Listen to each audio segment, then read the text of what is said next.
نحمده ونصلي على رسوله الكريم اما بعد فاعوذ بالله من الشيطان الرجيم بسم الله الرحمن الرحيم فاسألوا اهل الذكر ان كنتم لا تعلمون اللهم صل على محمد النبي الامي وعلى اله وصحبه وبارك وسلم علیہ۔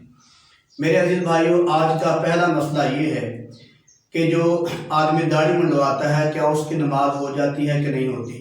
میرے عزیز بھائیو، داڑھی منڈے کی نماز ہو جاتی ہے، لیکن یار داڑھی منڈوانا یہ کبیرہ گناہ ہے۔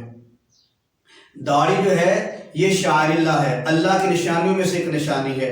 ویسے ہم ماشاءاللہ اپنے آپ کو سنی کہلواتے ہیں، عشق مصطفیٰ کے نعرے بھی لگاتے ہیں، دعوے بھی کرتے ہیں، لیکن بڑے افسوس کی بات ہے کہ وہ ہمارے آقا حضرت محمد رسول اللہ صلی اللہ علیہ وسلم جن کے کلمے کی برکت سے ہمیں جہنم سے چھٹکارا ملے گا، جن کے کلمے کی برکت سے میں اور آپ جنت میں جائیں گے، جن کے کلمے کی برکت سے میرے اور آپ کے صغیرہ کبیرہ گناہ اللہ معاف فرماتا ہے، جن کے کلمے کی برکت سے ہمیں عظیم امت میں اللہ پاک نے شمار کر لیا ہے۔ تو میرے عزیز بھائی، اتنا عظیم پیغمبر، رحمت للعالمین پیغمبر جو ہے، جن کا ہم نام لے لے کر جیتے ہیں، ان جیسا چہرہ بنانا ہم گوارا نہیں کرتے۔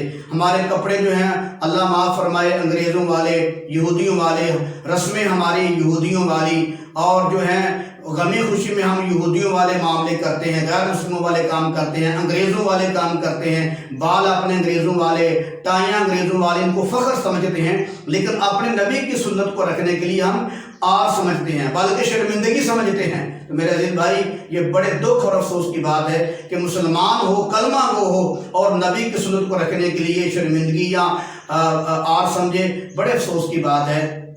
لیکن یہ بات ضرور ہے کہ داڑھی منڈے کی نماز تو ہو جاتی ہے، لیکن داڑھی منڈوانا یہ کبیرہ گناہ ہے۔ آگے ہمارا مسئلہ یہ ہے کہ بعض لوگ کہتے ہیں کہ پہلے آدمی کے اخلاق ٹھیک ہوں پھر وہ نماز پڑھے۔ تو میرے عزیز بھائی، یہ فضول بات ہے کہ پہلے اخلاق ہوں تو پھر نماز پڑھے تو نماز قبول ہوگی یا نماز اس کا پڑھنا مناسب ہوگا۔ میرے عزیز بھائی، اخلاق ٹھیک ہوں یا نہ ہوں، نماز آدمی کو پڑھنی چاہیے۔ یہ کہنا کہ پہلے اخلاق ٹھیک ہوں تو پھر نماز شروع کرے، یہ نہ قرآن کا فیصلہ ہے، یا نہ نبی کے فرمان کا فیصلہ ہے، نہ خلفاء راشدین کا فیصلہ ہے۔ یہ خود بنائی ہوئی بات ہے، فضول بات ہے۔ شیطان کو پتہ ہے کہ ان لوگوں کے اخلاق ٹھیک ہونے نہیں، جب اخلاق ٹھیک نہیں ہونے تو یہ نماز کے قریب نہیں جائیں گے۔ تو لہذا یہ شیطان کی ذہن میں ڈالی ہوئی بات ہے کہ جب تک اخلاق ٹھیک نہ ہو نماز پڑھنے کا فائدہ نہیں۔ اخلاق ٹھیک ہوں یا نہ ہو، نماز پڑھنی چاہیے۔ نماز چھوڑنے کے بارے میں اللہ کے پیغمبر کا فرمان ہے، جو جان بوجھ کر بغیر شرعی عذر کے نماز چھوڑ دیتا ہے، اللہ کے حبیب نے فرمایا گویا کہ وہ کافر ہو گیا۔ آگے مسئلہ یہ ہے کہ جس آدمی کا سر ننگا ہے، وہ جان بوجھ کر کپڑا سر پہ نہیں لیتا، کیا اس کی نماز ہو جاتی ہے کہ نہیں ہو جاتی؟ میرے عزیز بھائیو، ننگے سر آدمی کی نماز ہو جاتی ہے، لیکن سر پہ کپڑا رکھنا یہ نبی کی سنت ہے۔ اور سنت کے بارے میں مشہور حدیث مبارک ہے کہ ایک سنت پہ عمل کرنے کے لیے مسلمان کو 100 شہیدوں کا ثواب ملے گا، 100 شہیدوں کا ثواب ملے گا۔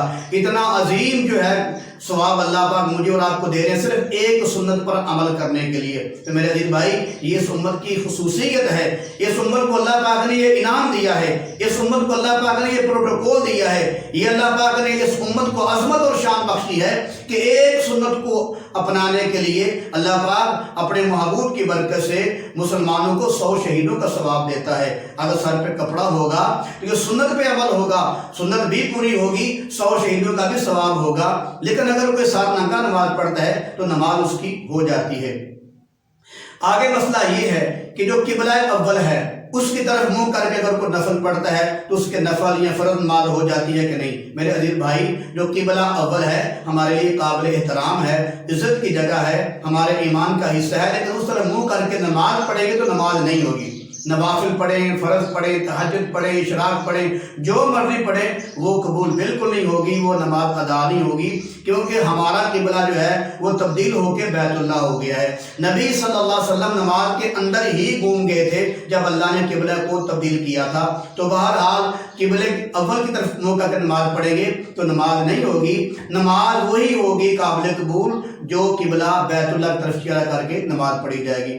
آگے ہمارا مسئلہ یہ ہے کہ نمازی آدمی جو ہے کوئی کاروبار کر رہا ہے، اذان ہوئی، نماز پڑھنے کے لیے نہیں گیا، تو اس کا کاروبار کرنا حلال ہے یا حرام ہے؟ اس کا کاروبار کرنا حرام ہے، لیکن جو کمائی وہ کھائے گا وہ حرام نہیں، اس کا کاروبار کرنا حرام ہے، اس کو کاروبار چھوڑ کر نماز پڑھنی چاہیے۔ میرے عزیز بھائی، اگر مجھے اور آپ کو کسی MNA کا، کسی MPA کا، کسی پولیس افسر کا، کسی بڑے آدمی کا جس کو میں اور آپ بڑا سمجھتے ہیں، اگرچہ وہ بڑے نہیں ہوتے لیکن جس کو میں اور آپ بڑا سمجھتے ہیں کہ یہ بڑا آدمی، یہ جو بڑا آدمی ہے، جب اس کا فون آئے ہمارے کاروبار بند ہو جاتے ہیں، ہمارا سارا نظام بند ہو جاتا ہے، ہم اس کی بات سنتے ہیں۔ میرے عزیز بھائی، وہ اللہ جس نے مجھے اور آپ کو پیدا کیا ہے اور بن مانگے اللہ نے مجھے اور آپ کو اپنے حبیب کا امتی بنا دیا ہے، بن مانگے مجھے اور آپ کو اللہ پاک نے انسان بنایا، کتنا خوبصورت انسان بنایا ہے۔ مجھے اور آپ کو بنانے کے لیے اللہ پاک نے 4 قسمیں اٹھائی ہیں،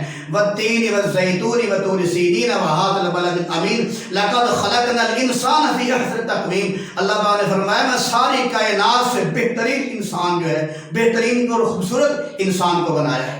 تو میرے عزیز بھائی، ایسے ہی کاروبار جب آدمی کر رہا ہو تو ان کو تالا لگا کے بند کر کے آدمی کو نماز پڑھنی چاہیے۔ آگے مسئلہ یہ ہے کہ اگر کوئی آدمی پڑھائی کے لیے، تعلیم حاصل کرنے کے لیے تعلیم کا بہانہ لگا کر عصر کی نماز یا فجر کی نماز چھوڑ دیتا ہے یا مغرب کی نماز کو چھوڑ دیتا ہے تو وہ کیا یہ جائز ہے؟ میرے عزیز بھائیوں، تعلیم کا بہانہ لگا کر نماز کو نہیں چھوڑنا چاہیے۔ نماز کو نہ کہیں کہ میں نے تعلیم حاصل کرنی ہے، بلکہ تعلیم کو کہیں میں نے نماز پڑھنی ہے۔ اللہ کے حبیب کا فرمان مبارک ہے، میرے اور آپ کے آقا حضرت محمد رسول اللہ صلی اللہ علیہ وسلم کا فرمان مبارک ہے کہ جو آدمی عصر کی نماز نہیں پڑھتا، گویا اس کا حویلا، اس کی حویلی، اس کا مال ڈنگر، اس کا کاروبار سب تباہ و برباد ہو گیا کہ جو آدمی عصر کی نماز نہیں پڑھتا۔ میرے عزیز بھائی، تعلیم کی مجبوری رہ کر نماز کو نہیں چھوڑنا چاہیے، بلکہ تعلیم چھوڑ کر نماز پڑھنی چاہیے۔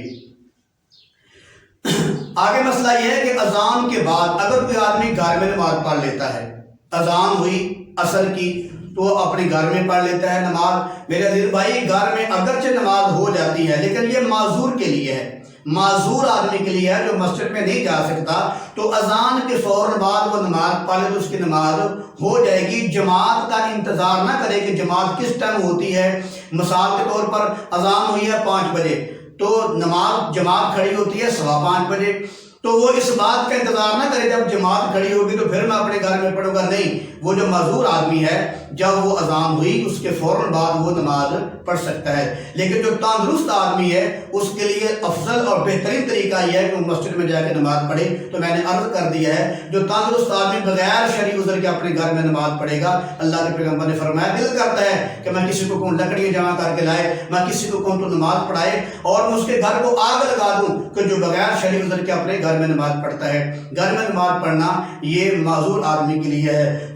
لیکن وہ آدمی دوسرا کہ جس کے راستے میں اتنی بارش ہو کہ مسجد تک نہ جا سکے، یا راستے میں جو دشمن کا خطرہ ہو، یا راستے میں سانپ بیٹھا ہوا ہو، کوئی ایسا حادثہ ہونے کا خطرہ ہو، تو پھر آدمی گھر میں نماز پڑھ سکتا ہے۔ بغیر شرعی عذر کے گھر میں نماز نہیں پڑھنا چاہیے بلکہ مسجد میں نماز ادا کرنی چاہیے۔ آگے مسئلہ یہ ہے جو وقت سے پہلے اذان دے دیتا ہے، کیا اس کی اذان ہو جاتی ہے؟ میرے عزیز بھائی، وقت سے پہلے اذان نہیں ہوتی۔ اگر کوئی آدمی وقت سے پہلے اذان دے دے گا تو اس کو اذان دوبارہ دینی پڑے گی۔ آگے مسئلہ یہ ہے کہ اگر کوئی آدمی وقت سے پہلے جماعت کروا لیتا ہے یا نماز پڑھ لیتا ہے، کیا اس کی نماز ہو جائے گی یا جماعت ہو جائے گی؟ میرے عزیز بھائیوں، وقت سے پہلے نماز نہیں ہوتی، وہ نماز دوبارہ پڑھنی پڑے گی۔ وما علینا الا البلاغ۔